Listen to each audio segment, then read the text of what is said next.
All right, today we're going to go over installing the 248 kit on one of our broadcasters. Now, this video will be useful for you if you have ordered this as a kit or if you're here at Casco installing one. All right, this is your hydraulic motor. As you'll see, it has a shaft sticking out the back end of it here, and two ports here for your hydraulic hoses to connect to. Now, what we're going to do is we're going to attach this this coupler to this shaft. That's going to be our first step. If it is our second or third step, we're going to have to remove those steps and go back to the first. There's only one way to do this. Attach the coupler first. So we're going to go ahead and take our 5/16. This is actually our C agitator bolt. It's a 5/16 by 1 3/4. And it just takes a lock washer and a nut. And I probably should have had my impact ready to go, but I didn't. So let me grab my impact and my socket right quick. All right, and with our 5/16 nut, we are going to use a 1/2 inch socket. You don't need this deep well, that's just what I grabbed. We're just going to go ahead and lock that on down. You don't have to go crazy with it, just lock it on down there. And then our next step is going to be attaching these brackets, these mounting brackets. These are going to attach to the hydraulic motor itself with those 4 holes on top. 1, 2, 3, and 4. Using the 4 holes on the bracket that are, or the 2 holes that are on the bracket in between this half moon circle here. So it's going to attach just like that. Now, one consideration that we're going to have to make is these hose fittings need to be pointing in a direction that we are going to use the hose at. So before you go attaching this, you need to determine which direction you're going to be sending those hoses. All right, and I'll show you how to do that here in a sec. So I'm currently building this hydraulic scooper, I'm currently building this scooper, which is essentially a 750 that has a skid plate on it and a big heavy front on it. And it's designed to go on a skid steer and dip into piles of medium and then go broadcast it.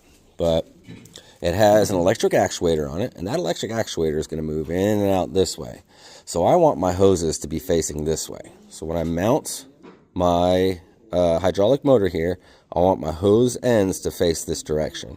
So that way it's out of the way of this electric actuator. So with that in mind, I know that I want my mounting brackets to be attached so when I put it onto the unit, my hose ends will be facing out away from that electric actuator. And the way I'm going to attach this is with 3/8 by 1 inch bolts with a single lock washer on it. 4 of them. I'll show you. All right, so you're going to gather up 4 of these 3/8 by 1 inch with a single lock washer on it. And with your brackets placed, you're going to go ahead and start each thread.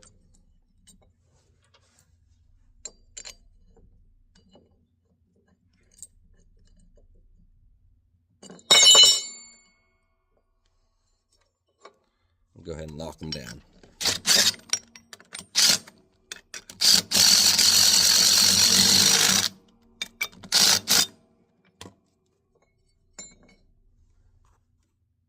Okay, now your hydraulic motor is ready to be attached to the gearbox on your broadcaster. All right, now with our brackets attached and our hose end attachment ports facing the direction that we decided was best to stay out of the way of this 575, we're going to go ahead and slide that coupler over the top of this short shaft coming out of the side of that gearbox there. And if you'll notice, there's a hole on the end of the coupler and a hole on the end of the shaft. You're going to take this 5/16 by 1 3/4 and a lock washer and a nut, and go ahead and attach that coupler to the shaft. If you're having trouble lining up those holes, all you gotta do is just spin this fan and it will move that shaft around inside the coupler until the holes are lined up. Also, when you're wanting to go and attach your lock washer and nut, go ahead and spin that fan so that your bolt is oriented in a way that you can get to it with both your hands and an impact. And just like when we attached it to the bottom or to the hydraulic motor, we're going to lock it down. We're not going to get crazy with it. We don't want to break that lock washer.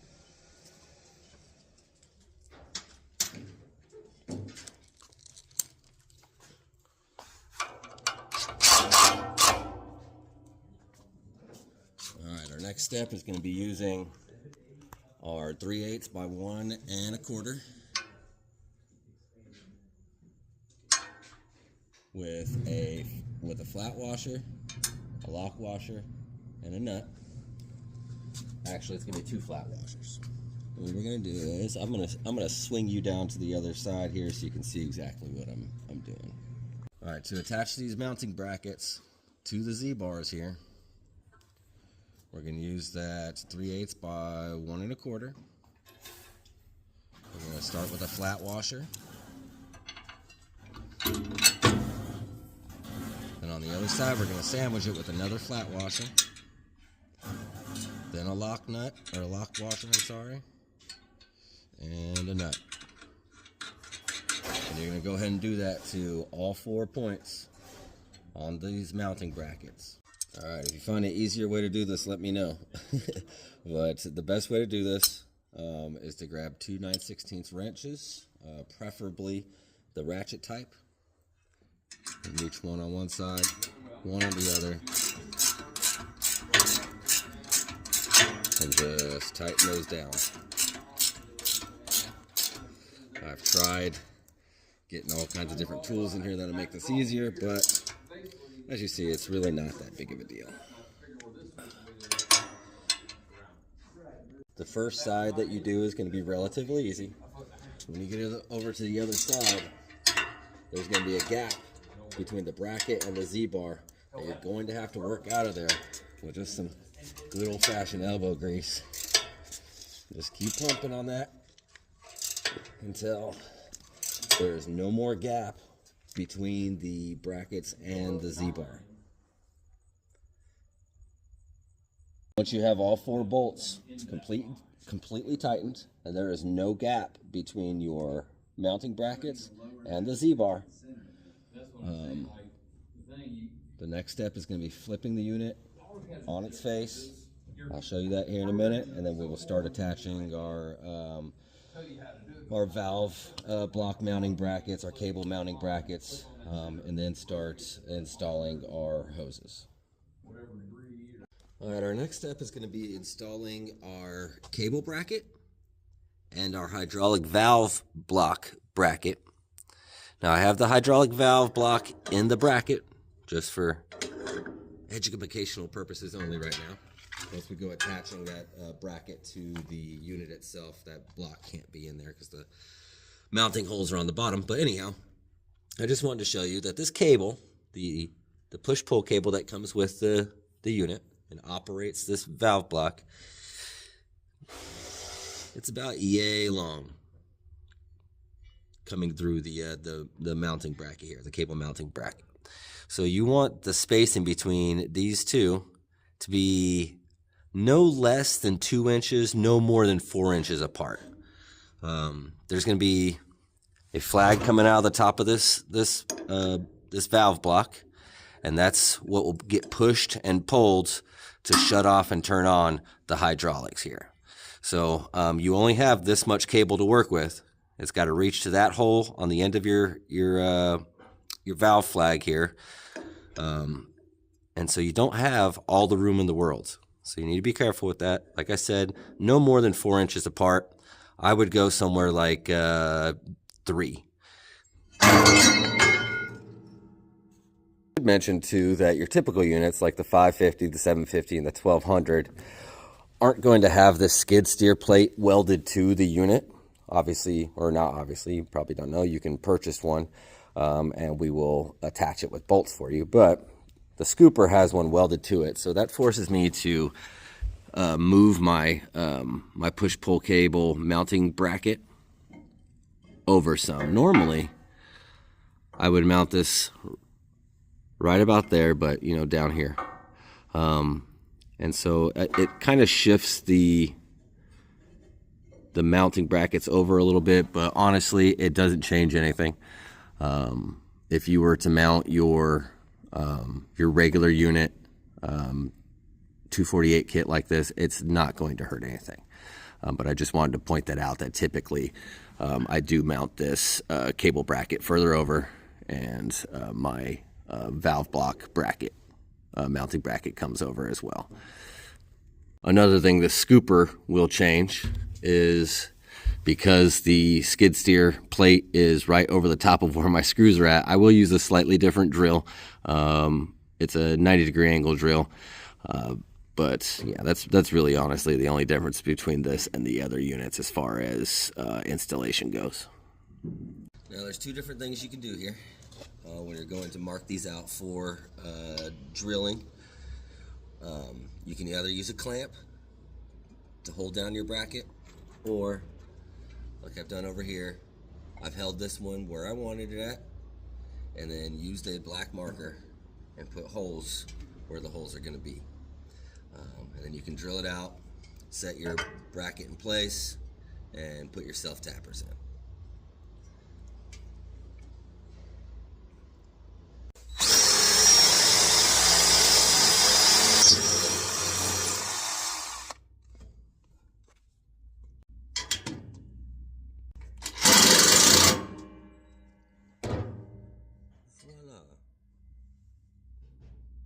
All right, a couple things about installing these two brackets. First and foremost, your impact will snap off these self-tappers, so be careful with it. If you do snap one off, it's not a huge deal. It does happen.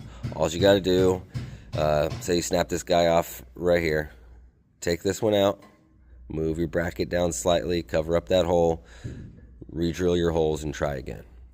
Another thing I want to point out is my cable bracket is slightly lower than my my valve bracket, and the reason for that is it seems to me that this system works a lot better when that cable and that hole more easily align, and this I forget the name of this. I call it a flag. When this isn't raised all the way the heck out here, and a nice little short stem on it, so that it's not all the way attached, so that it operates properly. But yeah, that's what I do. That's what seems to work for me, is when I go to install them, I want this hole and this hole aligned the best I can with this up in the up position before I go through the rest of my build. Now we're going to start to put the finishing touches on the 248 kit. These are some tools you're going to need. You're going to need a 1-inch wrench for the fittings that go into your hydraulic motor itself. You're going to need a 7/8 wrench for the rest of your fittings. Here at Casco, just so you know, these are XH71s. These are XH65s, and these are XH62s. You're also going to need a pair of channel locks, a small Phillips head screwdriver. I've never had to read the size of this Phillips head before, so I apologize. I should have figured that out. You're going to need a small Phillips head screwdriver. If you have a set of Phillips heads, whichever one fits into this block valve, you're going to need it for there. You're going to need some thread sealant. You're going to need your 2 pre-cut and crimped hoses. If you ordered this as a kit, these should be in the box for you. They better be. If you're here at Casco and you need to know how to make these, there's a separate video for how to make these. They're going to need this bracket here and all the fittings that should have come along with your kit. Along with your cable will come this what do you call it, lock washer and nut, and then you will need these 2 part bags for your cable itself. Alright, so we're going to start first with the hydraulic motor fittings, the XH71s. There is already oil in here. from the manufacturer. So I like to put down some rags underneath so I don't make a big old mess, get oil all over the place. And you can open, there's 2 plastic caps on here already. They are threaded. You can do 2 ways to use 2 different tools to open it. Either a pair of channel locks or a 13/16 wrench. I personally prefer the channel locks. That's what I use most often. So just go ahead and remove those plastic caps. They are threaded. It's going to take you a little bit to get them out.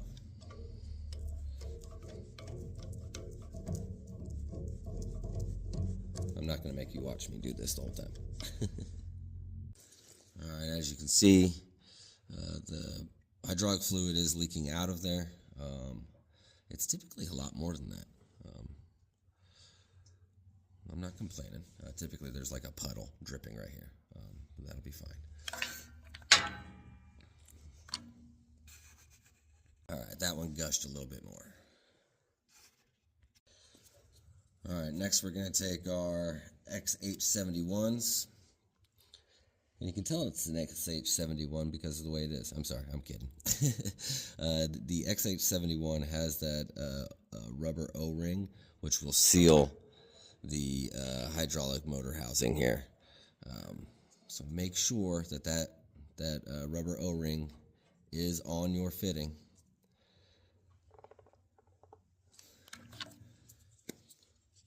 Before you either ship out a kit or before you install one of the fittings on this hydraulic motor. Go ahead and get those started, and then you're going to take your inch wrench and crank those down, get them nice and tight. Now that our hydraulic motor has its fittings installed, we're going to move to this hydraulic block valve. First and foremost, when setting the block valve in, I want you to notice that there is one post way out to the side and one post right next to the center. You want the one that is closest to the center up at the top of your unit. That is going to be your shut, and that is going to be your open shut. So that this valve stem, or whatever we call this thing, I probably should look it up for this video. It'll stop against these posts when you're moving it along with your cable. Next, you're going to grab your XH65s, remove the plastic caps, and get out your thread sealant and put you don't want to go crazy with it, just put a little bit around it, and as you go twisting it in, it will move down into those threads. We don't want to make a big old mess for the customer, so just be careful with that. And go ahead and put your sealant on all 4 of them, get them started, and then we're going to come back through with our 7/8 wrench and tighten them all down.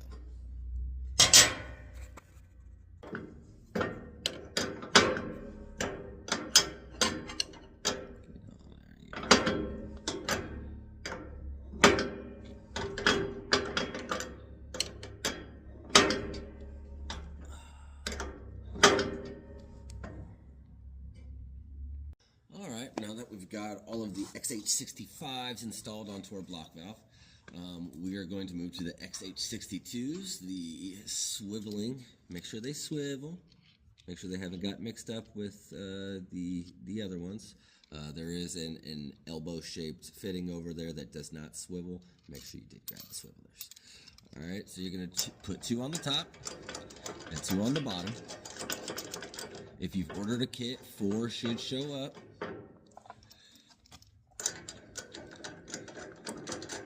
However, I typically only use the 2 on the top when I'm installing them here. On this unit, I am going to use all 4 just because I have this electric actuator and the skid steer plate all in the way here. I'm going to put 2 of the swiveling on the bottom just to give me some extra space for that electric actuator to move in and out without coming into contact with my hoses. But typically, I honestly only use the swivels on the top, and I just run the hydraulic hose directly to the XH65s on the bottom of the valve here. But today we will be using all four. All right, we got our XH62s installed.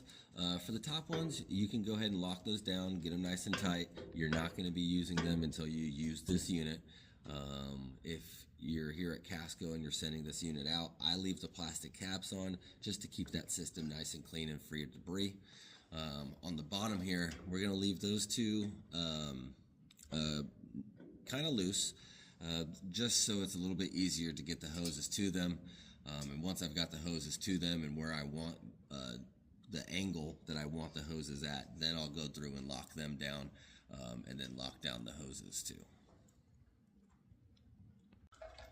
All right, so if you're here at Casco and you cut your hoses, you watch the video, you'll know that one of your hoses is longer than the other. If you've received this as a kit in the mail, one of your hoses is longer than the other. So you're going to take your shorter hose, and your shorter hose will go from the top valve of your hydraulic motor to the left side of your hydraulic valve block. Because that is the shortest distance, we will be using the shortest hose. I would imagine that's probably self-explanatory, but you never know. So let's go ahead and get that tightened in, and then repeat the process for your longer side.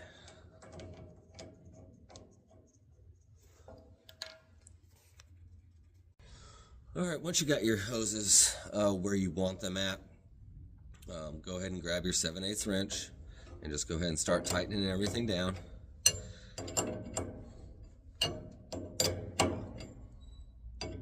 You're going to start, or you're going to stop when it tells you to stop. Nice and tight. We don't want any leaks. Something to pay attention to on specifically these guys down here. For some reason, they like to come off, or like to tighten at an angle in those threads for some reason. I don't know why. So if you see that happening, you will notice this gap in that swivel head there will be slightly ajar, and you want it to be nice and even across so there's no leaks coming through here. So if you see that start to happen while you're tightening these down, just go ahead and pull in the opposite direction of the direction it is trying to go without your permission. And then give it a nice little squeeze. And then that way we avoid all leaks and maintain pressure in this system. All right, now we're going to start setting up our push-pull cable, which will operate the block valve with the cable. At the top of the cable, when you get it, will be this lock washer and nut. Go ahead and remove those. Set them to the side. You're gonna need them. And this cable bracket, silver in color. You're gonna go ahead and slide it up the cable so that when it is finished, it is sitting like so.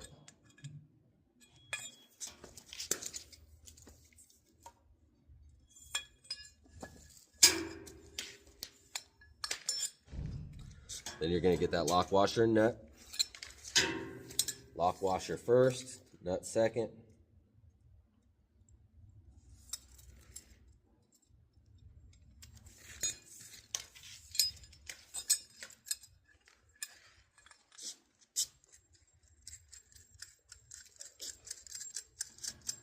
Go ahead and get that tightened down.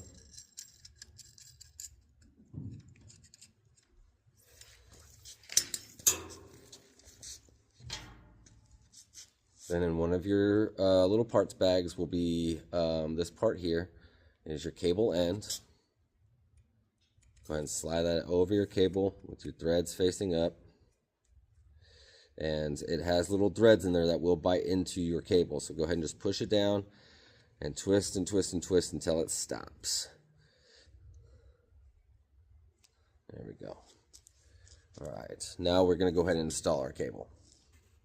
First, we're going to attach our cable to the cable mounting bracket here. Inside one of your parts bags, you will find 2 nuts and a lock washer. I believe those are 3/8. So you're going to go first nut, go ahead and screw that on down, all the way back. Then your lock washer. Slide your cable end through that mounting bracket, and then come through the other side with that secondary nut. Get that cinched down. You're going to use a 9/16 wrench on that to get that nice and tight.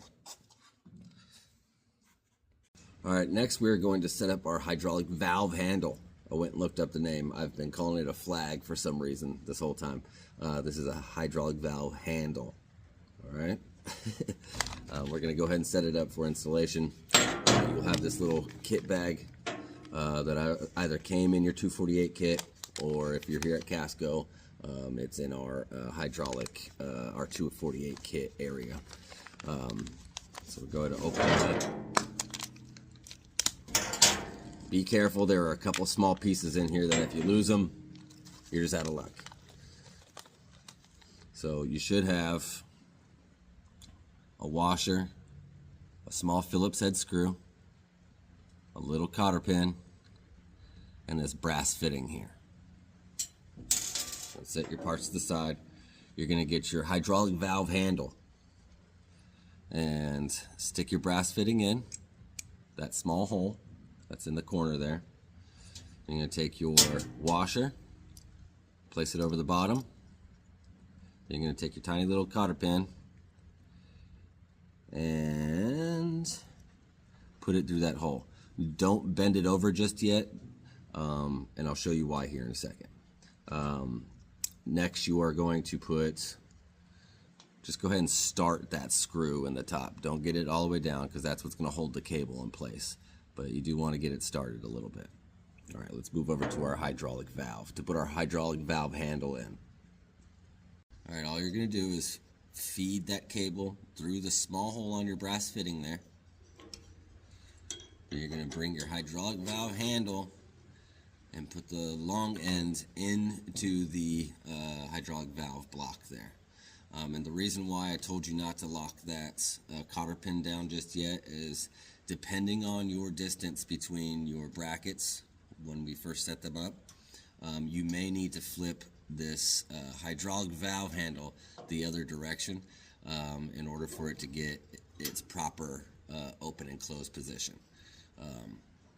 And so what you're going to want to do is do a couple test runs with your cable.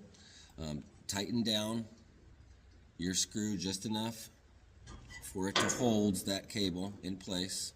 Take your Allen key, or your Allen wrench, whatever we're calling these things, and lock down the hydraulic valve handle into the valve block. And give it a couple test pulls with your handle, and make sure that you have enough length here to open and close properly, coming all the way against both of these pins. Something I should say, actually, go ahead and loosen that back up while we're still here, is you want to start with the valve all the way open here, with your cable pushed all the way in, then lock it down.